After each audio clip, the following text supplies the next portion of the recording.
watch CNN, I watch Fox, I watch CBS, and in this case, there's a lot of things not being said.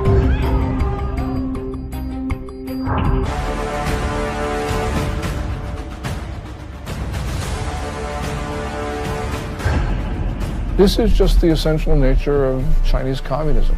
Chinese communism is evil. Every person it harms is directly attributable to the Chinese Communist Party.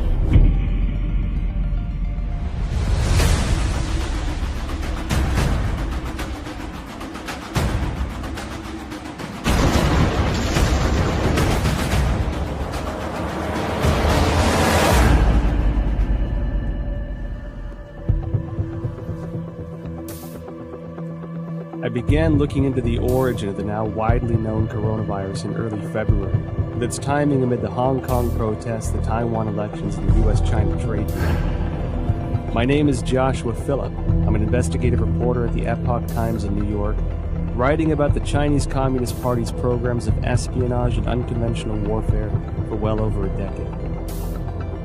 Videos and messages from Chinese citizens leaking through the censorship suggested the situation was much worse than what the regime was reporting. As my research progressed, initial answers turned into more questions. I soon realized there was much more to the story than we were being told. Today, the coronavirus is impacting over 100 countries around the world. Billions of lives are at risk. And from what is said by the Chinese Communist Party, this allegedly started spontaneously in the seafood market in Wuhan, China.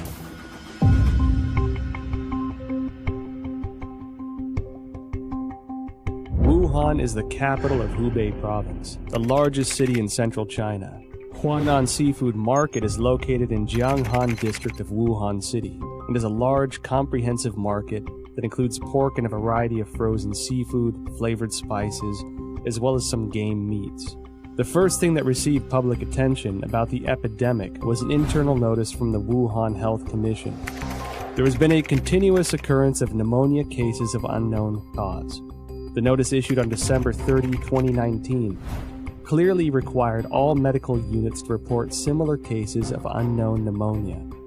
The notice started spreading online, and on December 31, 2019, the Wuhan Health Commission issued a public notice for the first time, saying that some medical institutions found a link between the pneumonia cases and the Huanan seafood market.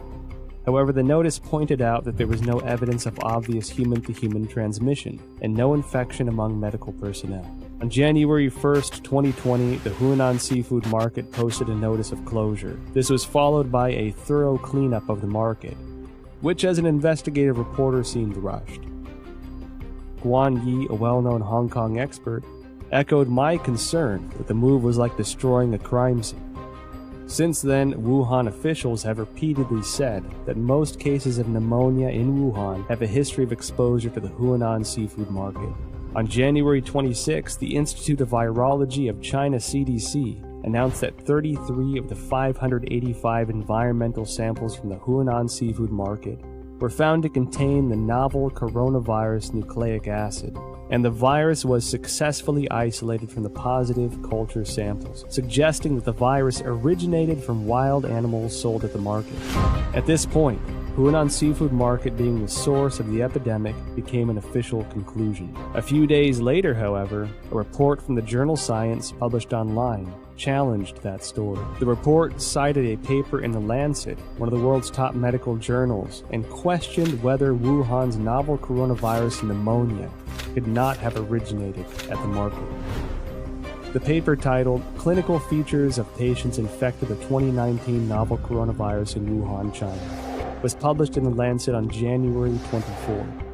The first author of the paper is Huang Qiaolin, Deputy Director of Jinyintan Hospital, the first designated hospital for treatment of unknown pneumonia in Wuhan. Why would this come as a challenge to the official narrative? I think this journal article is very important. It reveals a lot of important information. For example, this paper talks about the first patient onset was actually on December 1st.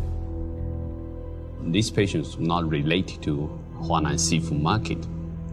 And also no epidemiological association was found between the first patient and subsequent patient. And then also on this paper, it talk about on December 10th, there were 3 more onset cases, 2 of which were not related to Huanan seafood market wholesale. Major discovery is that a total of 41 patients were counted in this paper, and 14 of them proved to be unrelated to the seafood market, accounting for more than 1/3. No one sells bed at the seafood market too, and the official from CDC didn't mention they find any beds in the seafood market too. Certainly the Lancet paper showing that supposed patient 0 was nowhere near the market. Secondly, that there are no bats in the seafood market or anywhere close. The idea of the spread so fast through a population, just the way it was said through the seafood market, is highly unlikely and improbable. On January 29th, The Lancet republished an analysis of 99 confirmed cases at Jinyintan Hospital, of which 50 had no history of exposure to the seafood market. According to the New England Journal, of the 425 cases confirmed, 45 cases onset before January 1st had no history of exposure to the seafood market. Notably, the authors of the 2 Lancet papers in the New England Journal of Medicine are doctors and medical experts in mainland China. Daniel Lucy, an epidemiologist at the University of Georgetown, said in response to the Lancet paper that if the data were accurate, the first case would have been infected by the virus already in November 2019, because of the incubation period between infection and symptoms. This would mean that the virus was quietly spreading between people in some parts of Wuhan before the cluster of cases with a history of exposure to Huanan seafood market began on December 15.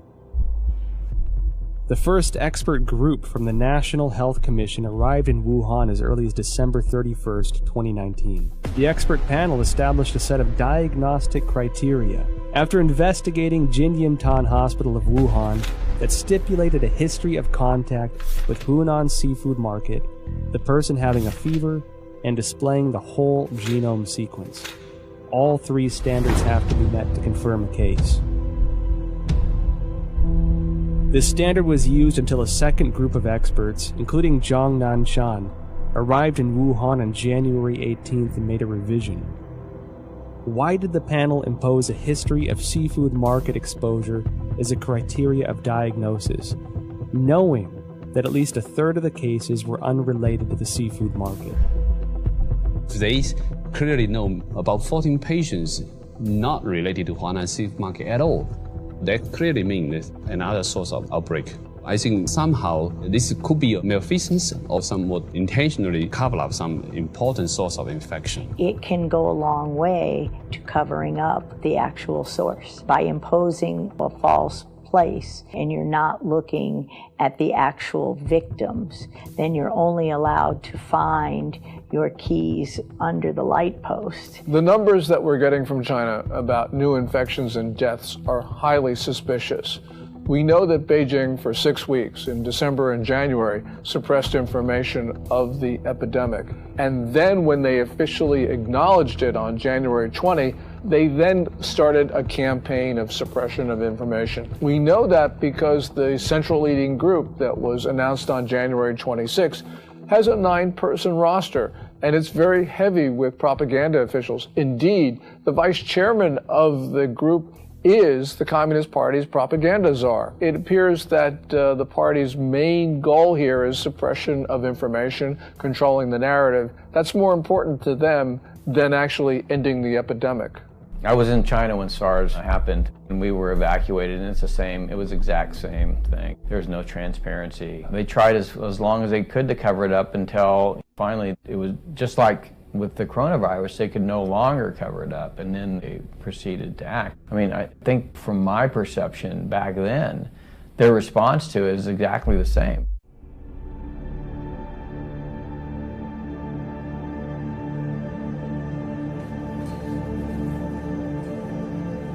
On January 10th, China disclosed the full genome sequence of the Wuhan novel coronavirus, and many of the world's top virologists began analyzing it. As early as January 7th, academic Zhang Yongzhen from the National Institute of Communicable Disease Control and Prevention along with the School of Public Health of Fudan University, submitted a joint paper to Nature. The paper was published on February 3rd and pointed out that the Wuhan coronavirus is closely related to CoV-ZC45 and CoV-ZXC21, two viruses sampled from bats in Zhoushan by the People's Liberation Army. The Wuhan coronavirus has an 89.1% nucleotide similarity to the CoV-ZC45 virus and even exhibits 100% amino acid similarity in the NSP7 and E proteins. Shortly after the paper was published, other scientists used BLAST, a program developed by the National Institute of Health and the National Center for Biotechnology Information, to compare the viral sequence based on the data submitted by Chinese authorities on January 12th. The results matched with Zhang's findings. Another scientist, Lu Raojian from the Chinese Center for Disease Control and Prevention, and their team also published a paper in The Lancet on January 30. The paper stated that the Wuhan virus has an 88% similarity to two bat-derived SARS-like coronaviruses collected in Zhoushan, Zhejiang province of China. The earliest discovery of this bat-derived virus is by an expert from the Research Institute for Medicine of Nanjing Command. A paper published in 2018 states that scientists from this institute detected many SARS-like coronaviruses in bats from Zhoushan City, also known as bat-like coronavirus, Zhoushan virus. In short, scientists found the Wuhan coronavirus, the current pandemic, is highly similar to a bat SARS-like coronavirus previously discovered by the Nanjing Military Research Institute, showing 100% amino acid similarity in NSP7 and envelope protein, the E protein. What does this high similarity reveal? Hard to see a protein is 100% identical when the virus jumps species. And so that suggesting maybe the virus could be generated with a reverse engineer process. I certainly believe that the 100% amino acid similarity says it can't possibly be a natural mutation.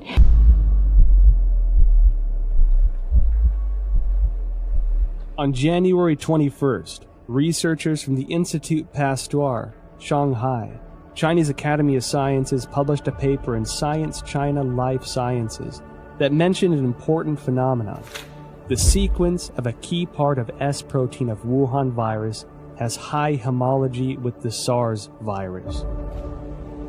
What are S proteins? In the well-known coronavirus picture, they are little mushrooms attached to the surface of the virus. These S proteins, also known as spine proteins or spike proteins, are the most important tool for the coronavirus to invade human cells. If we compare the receptor, ACE2, on the cell surface of human bodies to a lock, this S protein is the key, which can unlock this lock on the cell surface and then invade into the cell to propagate and destroy it. That means virus now can infect human cell much easier. That's probably also one of the important reasons that contributing to multi-organ failure when people have a very severe disease. They can spread out in the human body much faster. Well, the S proteins, the high similarity of the S proteins from SARS-1 to now SARS-2, that's your spike protein. That's the lock and key. That's going to be what drives it right through human cells. And so we know that's the pathogenic spike protein that for the original SARS. So now you're allowing that access to human tissues because the spike proteins of the natural evolutionary strains don't infect human cells at all. So that research has been going on at Wuhan and published since 2007. And clearly, if that spike protein from SARS weren't on the new COVID-19 or SARS-2, it wouldn't be able to enter human cells. So again, this is evidence that it couldn't go through the Wuhan seafood market. research into the virus genome sequence revealed many essential data points. According to a February 28 report in the South China Morning Post, the Shanghai P3 laboratory, which first shared the Wuhan coronavirus genome with the world, was ordered to close by authorities, impeding further research on the virus. Professor Zhongyang Zhen and his team, who published the genome sequence on January 11th, worked at this laboratory. According to a February 26 report on Caixin, Zhongyang Zhen's team isolated and completed the genome sequence of the previously unknown virus on January 5th. On the same day, the Shanghai Public Health Clinical Center reported the discovery to the National Health Commission and recommended prevention measures. No response was received as of January 11th. And it was then that the team decided to publicize the virus genome sequence on virological.org, becoming the first team to do so in the world. Caixin also reported that the Hubei Health Committee already notified genome sequencing organizations on January 1st regarding the cessation of analysis of Wuhan virus samples. Existing virus samples must be destroyed. Information on the samples, related to papers and related data, are all prohibited from release. On January 3rd, China's National Health Commission distributed Notification Letter 2020 No. 3, in which a similar directive was presented. Afterwards, the once active Chinese scientific community suddenly fell into an eerie silence. What was the Chinese Communist Party trying to hide? This is telling us the Chinese government is censoring this information. They do not allow the samples to be sequenced or do not allow the sequence to be published or submitted to the gene bank. Its response to this virus is extremely troubling. It ignored it for 6 weeks. It allowed it to spread around China. It tried to get other countries to not protect themselves. This is dangerous, irresponsible behavior, and it's endangered not only the Chinese people, but people around the world. There is no other way of looking at it. They are responsible for the continuation of this coronavirus. And every time it comes back, because it will come back, because it's going to be with us now permanently, it will come back, and every person that it kills, every person that it harms, is directly attributable to the Chinese Communist Party.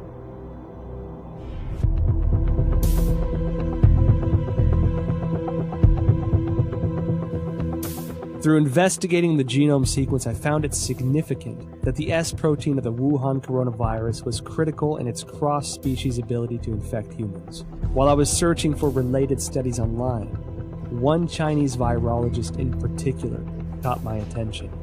She spent many years researching bats and coronaviruses. She was the first to locate the key to how coronaviruses can overcome cross-species barriers in order to directly infect human bodies. And she was the first to discover that the SARS virus was the result of a restructuring of multiple SARS-like coronaviruses found in bats. Her name is Shi Zhengli, and she may be an important link to the origin of the virus.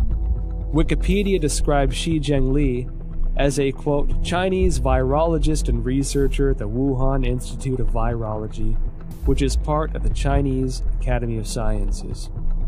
Further investigations show that Shi Zhengli has been a figure of controversy since the Wuhan virus outbreak. This is due to a paper she published in 2015 discussing her own research into synthetic viruses.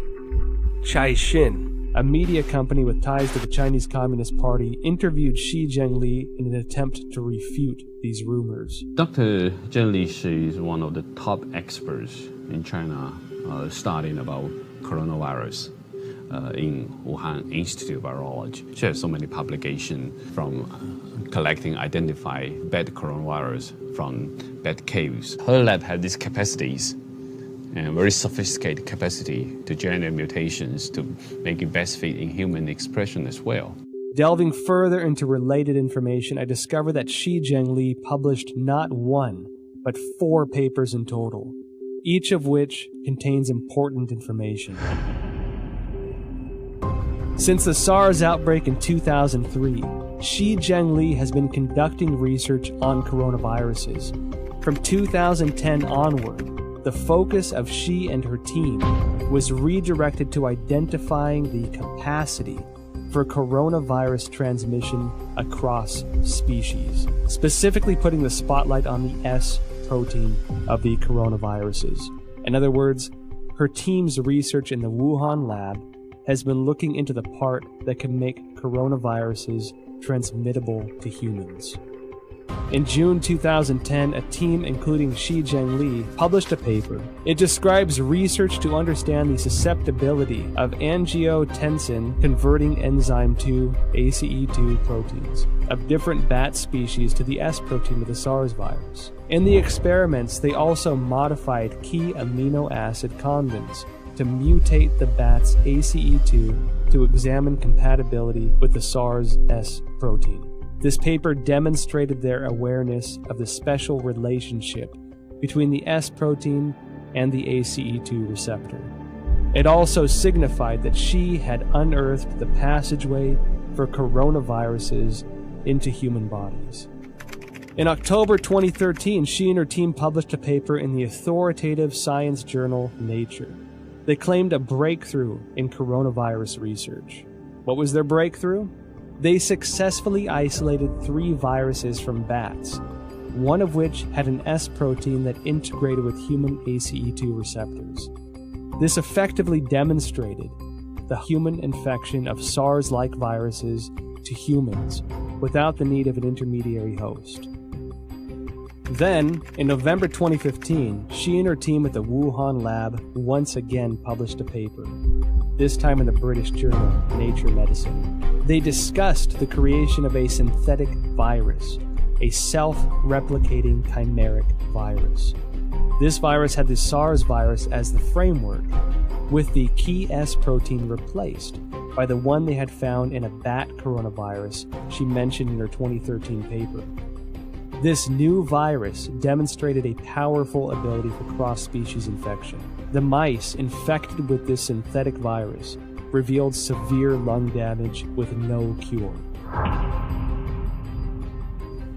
This symbolized that Shi's successful splicing of the SARS virus was a key to open the door to the cross-species transmission.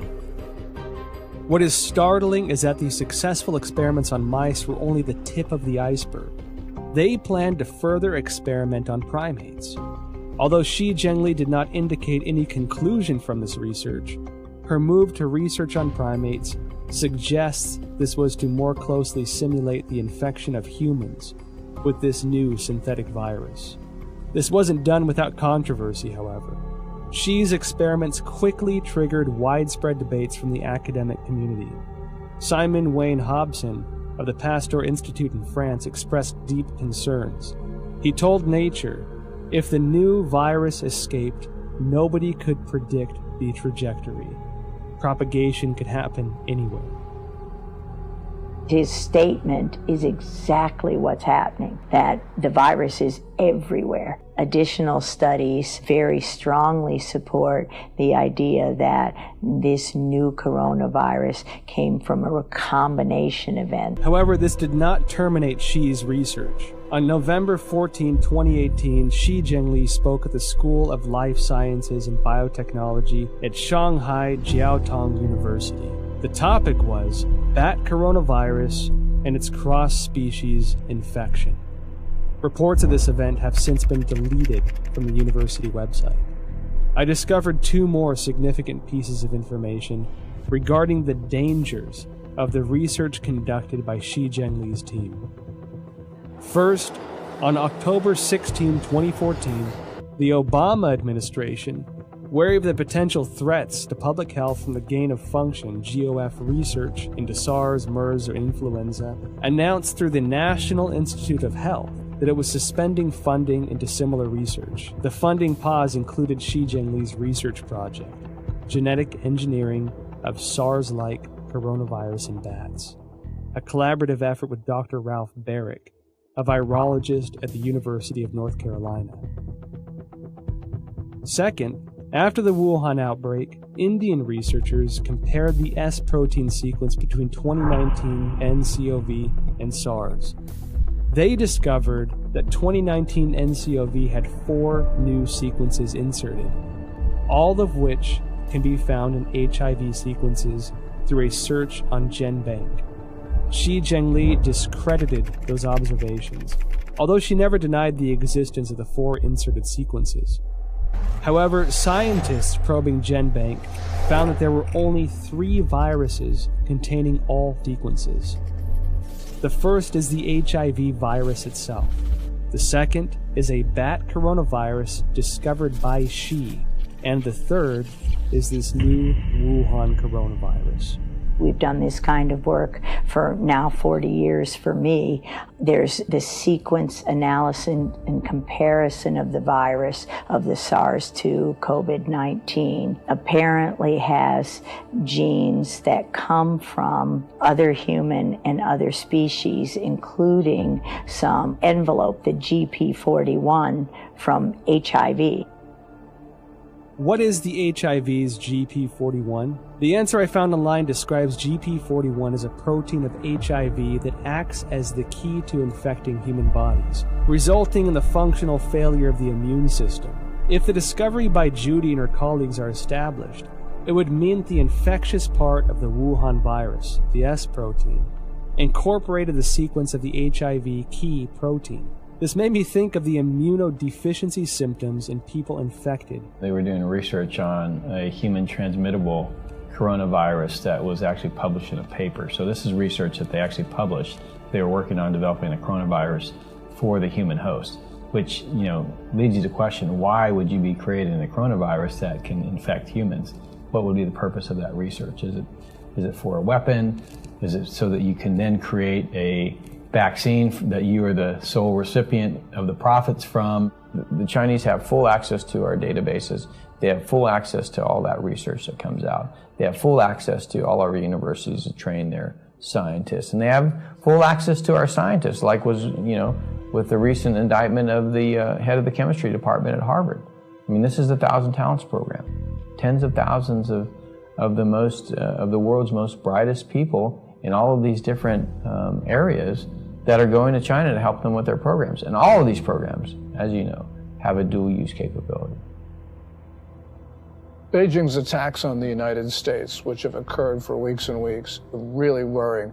What it shows is that China is desperate, and the United States needs to defend itself because China is propagating this narrative that we spread the coronavirus to China. So the United States needs to just come out with the facts about how China took coronavirus samples from Canada and the United States. They sent them to Wuhan. We don't know exactly what went on in that lab there at the Wuhan Institute of Virology, but it's time for the United States to defend itself.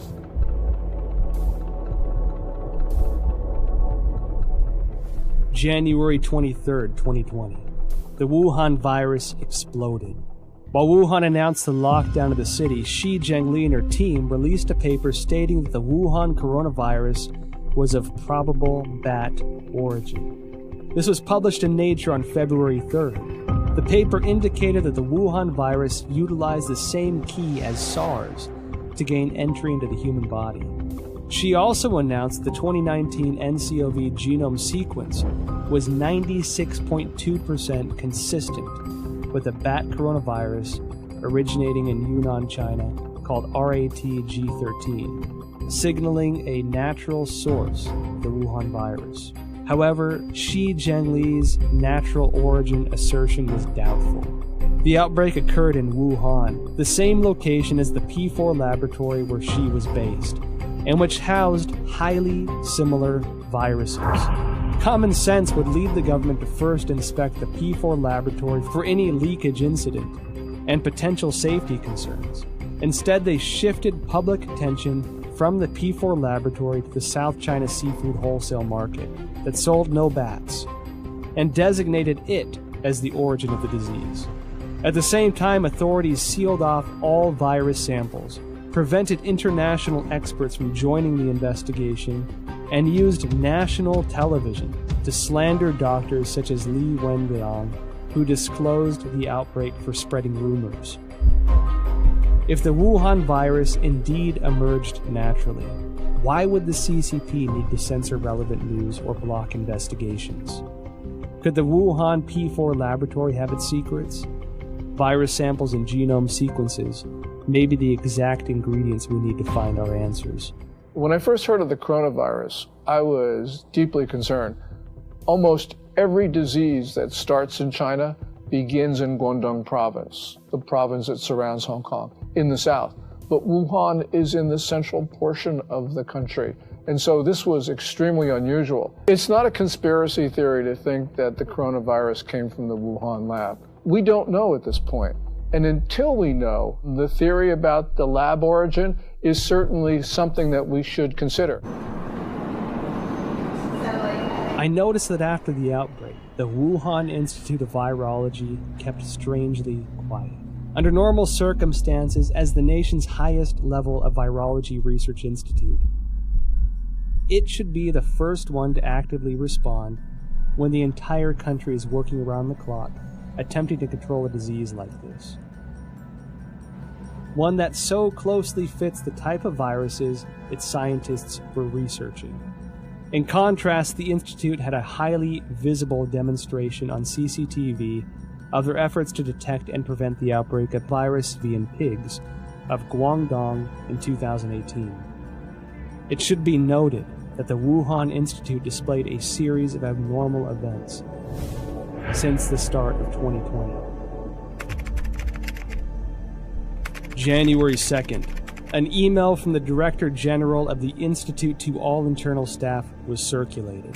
The subject was notice regarding the strict prohibition of disclosure of any information related to the Wuhan unknown pneumonia.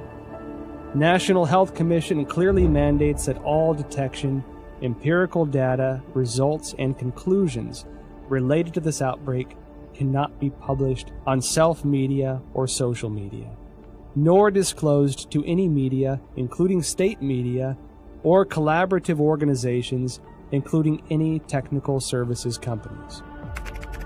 January 21st, a new drug, remdesivir, provided for free by the United States to China for Wuhan coronavirus treatment, was preemptively patented by the Institute. February 3rd, Dr. Wu Xiaohua blew the whistle using his real name that Xi Zhengli's haphazard laboratory management may have led the Wuhan virus to leak from the lab. February 4th, Chairman of Duoyi, Xu Bo, blew the whistle using his real name that the Wuhan Institute of Virology was suspected of manufacturing and leaking the Wuhan virus.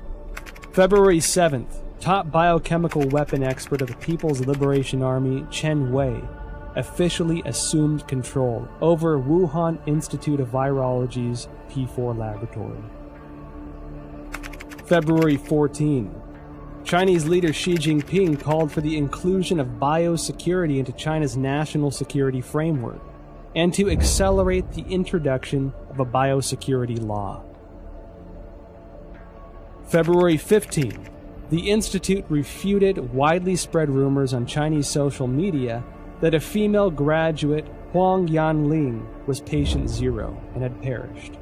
However, Huang's photo, CV, and thesis were all removed from the Institute's official website, leaving only her name.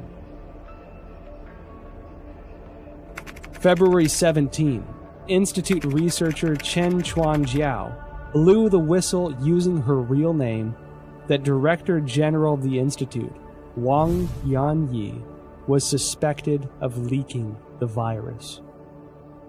I graduated from the University of Virginia in 1980. My first job was to go to the National Cancer Institute, which was housed at Fort Detrick, Maryland, the same place that houses the USAMRIID, U.S. Army Research Institute on Infectious Disease, the biosafety level 4 facility, equivalent of the Wuhan facility. And so at these facilities, it's where investigators who I went in there myself, you can see the breakdowns in safety, and it's everywhere. That's why I have no doubt the Chinese biosafety level 4, it was just as lacking in safety, in rigor. You can argue that They don't care. Suspected of leaking the virus, military biochemical weapons expert assumes control. Biosecurity law. Now, when these sensitive keywords are connected together, it tells me that the P4 laboratory is not an ordinary academic research institute. I decided to start from the beginning of the Wuhan P4 lab. On January 23rd, the day Wuhan was locked down, French website challenges.fr published an article that revealed many details of the collaboration between France and China to establish the P4 laboratory in Wuhan. In 2003, after the SARS outbreak in China, the Chinese Academy of Sciences requested assistance from the French government to build a virology research center of the highest level. With the support of then French Prime Minister Raffarin, the two countries signed a contract to jointly construct the P4 laboratory under a wave of contention. According to the contract, French architect RTV in Lyon was responsible for the engineering of the laboratory. However, Chinese authorities switched the work to a local Wuhan architect, IPPR, based on research conducted by the General Directorate of External Security. IPPR had close ties to subsidies of the Chinese military, some of which were already targets of concern by the American CIA. Within the 12 subsidiary departments, there was even a specific military management office. The French delayed repeatedly, given security concerns. It wasn't until 2017 before the Wuhan P4 laboratory was operational, and French security continued to suspect that the Chinese regime was conducting biochemical weapons experiments. Who is the real boss of the P4 laboratory? The Wuhan P4 laboratory was a subsidiary of the Wuhan Institute of Virology, which is managed by China Academy of Sciences. The director of the laboratory was Yuan Shiming, who was also the head of Chinese Academy of Sciences Wuhan chapter. Design and funding for construction were the responsibilities of the ex-vice presidents of the academy, Jiang Mianheng from 1999 to 2011, and Chen Zhu from 2000 to 2007. Jiang Mianheng was the eldest son of ex-CCP leader Jiang Zemin. After Jiang Zemin ascended to power after the Tiananmen Square massacre, his son entered the academy and led the Institute of High Technologies Research and Development. Jiang Mianheng created the Shanghai Institute of Life Sciences, and together with China Academy of Sciences, Shanghai colleges and universities, Shanghai hospitals, military hospitals and research institutions, formed a profit group of life sciences organizations. They controlled China's major life sciences research projects and allocation of massive funding. Jiang Jicheng, son of Jiang Mianheng, is the controlling shareholder of Wuxi AppTech, which in turn is controlling Fosun Pharmaceutical, China's agent for Remdesivir. Effectively, Jiang Jicheng is the kingpin behind the specific medicine for the outbreak. Meanwhile, Chen Zhu is the current president of the Red Cross Society of China, which had faced numerous scandals since the outbreak. In 1999, while Jiang Zemin was in power, the People's Liberation Army published a book, Unrestricted Warfare, in which strategies for a weaker nation to combat a stronger nation are discussed in the context of modern warfare. One of the authors, Qiao Liang, wrote, "After the first Taiwan Strait crisis, we realized that if the Chinese and American military fought head-on, we are at a disadvantage. Therefore, we need a new strategy to help our military tilt the balance of power. This new strategy is called unrestricted warfare, a variety of means beyond all limits, without any restrictions.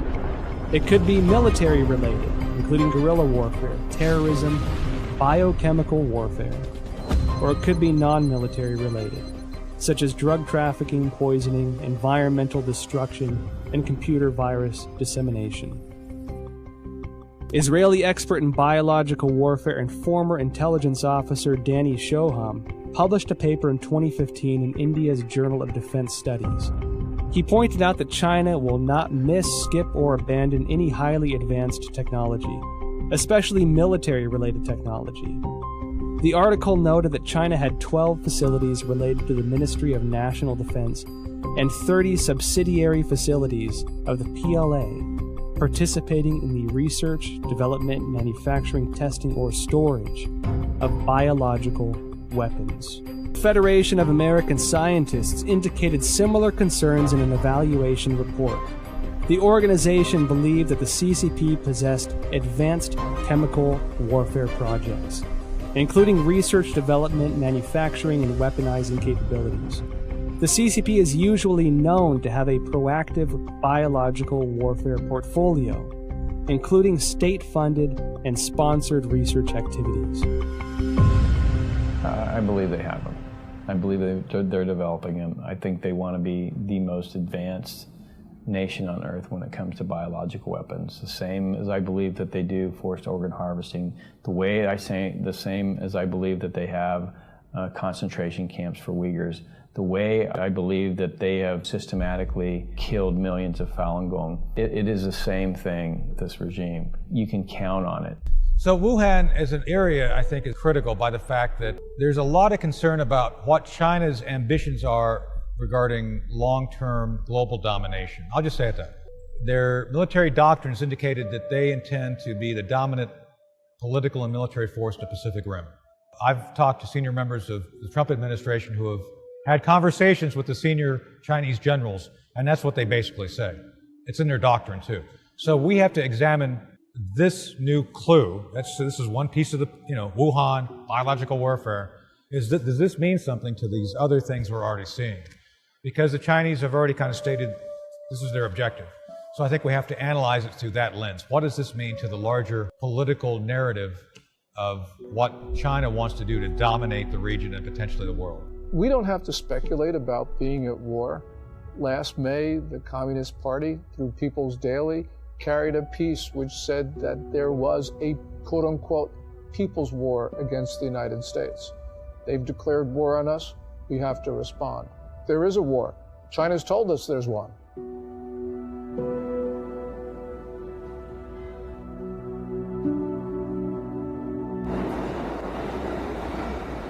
At present, the Wuhan coronavirus pandemic has spread to about 190 countries, with no signs of slowing down. The United States announced a state of national emergency. Europe became the new center of the outbreak. The world's largest art museum, the Louvre, and the Eiffel Tower closed to the public. Tragic scenes, previously only found in Hollywood films, are now playing out live on the world stage. And given how closely it seemed to align with the Chinese regime's narratives, I can't help but question the role the WHO had in this catastrophic pandemic. Well, I think all you have to do is look at the photo of Tedros and Xi shaking hands. Xi standing there, Tedros going up to there, and it really is indicative of how China controls many of these international institutions. You can see that the WHO is essentially following Chinese Communist Party's guidelines. You can see that the UN Human Rights Council is similarly following what China does. From the very beginning of the coronavirus outbreak, the Communist Party has done its best to prevent the CDC and others from studying the origin of this disease. We don't know what's there, but the fact that the Communist Party is covering this up should trouble us deeply. Then you see the World Health Organization take over YouTube. And what's amazing is now at the bottom of every YouTube video, even from Chris Martenson with his daily updates, he's just reading facts. Now it's the World Health Organization is a forced link to go to the site. So for any person who doesn't know who the World Health Organization, they go there to get the propaganda. Not the facts, not the truth. They get the propaganda, they get the talking points from the World Health Organization. And that is also it's a shame that American corporations, especially social media, like Google, like Facebook and Twitter, they're trying to censor or ban or shadow ban or manipulate algorithms, so on and so forth, to prevent an actual honest conversation. The best way this is going to be answered, all this, we want the truth. The biggest issue I've learned over my 40-year career, it's not really fighting the viruses and learning how to treat the viruses. It's fighting a system that is determined to cover up and persecute anyone who reveals the truth behind. Today, the World Bank, many of the international institutions have essentially adopted a posture whereby if the Chinese Communist Party tells them to do it, they're going to do it. I'm not surprised at all by what the WHO says. I'm not surprised at all by ICAO, which basically has been blocking people from that tweet about Taiwan. I mean, the whole system, and this is why, by the way, the national security strategy that came out in December 2017 says what it says, which is we need to protect our societies, not just the United States, but all democracies. We need to rebuild them, not invest Chinese Communist Party regime in the Belt and Road Initiative and Made in China 2025. And we need to inspire people again to believe in democracy. Every country has diseases, but in China, they become national emergencies and global emergencies because the real disease here is communism. A sprawling and aggressive disinformation campaign unleashed globally by the Chinese Communist Party. The propaganda push, which has escalated in recent weeks, aims primarily to deflect blame over the Chinese regime's botched handling of the Wuhan coronavirus, to sow discord internationally, and to portray the image that the regime has contained the outbreak. During the investigative interview process, well-known scientists who once suggested a laboratory origin of the virus declined to be interviewed one after another. Some avoided the topic of virus origin completely. Some had already composed scientific arguments but abruptly retracted their papers. I felt as if a giant net of censorship was cast by the CCP over virologists around the world. Silence at this time could have consequences for the health and lives of billions of people. I watch CNN, I watch Fox, I watch CBS, and I try to make my own assessment. And a lot of the time, you can figure out what's really going on by what they're not saying. And in this case, there's a lot of things not being said. Bottom line, they want to make money from China. They fear the Chinese repercussions if they air this stuff. It just gives you an indication of how powerful the Chinese Communist Party is. Chinese Communist Party suppressing speech in the West because these companies make money from China and they're afraid that they're not going to make. The Chinese Communist Party is going to punish them if they essentially publish this stuff or allow it to be aired. There is no other reason. I think we have to recognize, your audience who haven't seen it, I highly recommend Chernobyl, because the same basic governance model that screwed up Chernobyl, I would argue, is now in charge of the response of the coronavirus. So whatever you saw go wrong in Chernobyl, you could still see that potential here. I'm not saying it's going to be that bad. I'm just saying that the party, the central party, is the thing which they want to protect, their power. And people and nation issues are secondary to the continuation of power. Communist Party is malign and it is grossly irresponsible. It has pressured governments to keep their borders open, and it had to know that that would result in the fast spread of coronavirus to other countries. This is the worst sort of behavior, and the world's got to understand that there will not be peace, there will not be good order and stability in the world as long as the Communist Party rules China. The Wall Street Journal writes a piece that says China is a sick man of Asia. It needs to be corrected. It's not China is a sick man of Asia. It is the Communist Chinese Party that's a sick man of Asia. The Communist Party has policies that people abhor. And it's not just its reaction to the coronavirus. We see this with the suppression of rights, also with holding perhaps 1 million people, maybe even 3 million people in concentration camps. So this is just the essential nature of Chinese communism. Chinese communism is evil. While China pretends to be a responsible member of the international community, in reality, they are doing much to undermine the rule of law and human rights. We at the Epoch Times refer to the Wuhan coronavirus, or COVID-19, as the CCP virus. Because the Chinese Communist Party's cover-up and mishandling allowed the virus to spread throughout China, and create a global pandemic.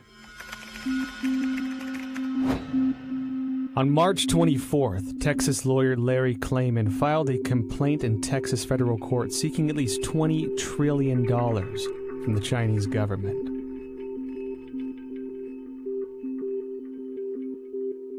Klayman said in a statement, quote, "The Chinese people are a good people, but their government is not, and it must be made to pay dearly." On April 4th, the British think tank Henry Jackson Society advocated for compensation of £351 billion from the CCP to the UK, and that the government should pursue it through international courts. The same report called for a total compensation of £3.2 trillion to the G7 for the damages caused by the cover-up of the outbreak. On the same day, the All India Bar Association filed a complaint to the United Nations Human Rights Council, seeking an unspecified amount as reparations from China over the global spread of the coronavirus. Evidently, the CCP violated the international health regulations. The United States and the international community must regain their senses and take action. Reveal the truth through investigations, initiate sanctions against the CCP, and seek massive restitution for the worldwide public health emergency resulting in tremendous health and economic loss. As the people of Taiwan and Hong Kong are insisting, only by trying to stay away from the CCP's invasion can we protect ourselves in this global disaster. Let's start protecting ourselves. Let's start rebuilding our country. Let's start investing in our people. Let's start inspiring people to love democracy and transparency and open markets, not what the Chinese have, which is essentially, if you read document number 9, counter to every single one of those things. So, I mean, it gives us a real opportunity to kind of reevaluate the kind of world we want to live in and fight for the right side of that world. I want them to see the true nature of the Chinese Communist Party, because when they do, they're going to wake up. And when that happens, democracies will begin to flourish again. And when that happens, perhaps, just perhaps, the people of China will have a chance. This virus must have a message for all of us as people of this earth. We need to take a break from our busy schedules and seriously consider the repercussions of our ever-expanding scientific research and development. Did we go too far? Do our desires and ambitions go against the laws of nature and pull us further from the direction given by heaven?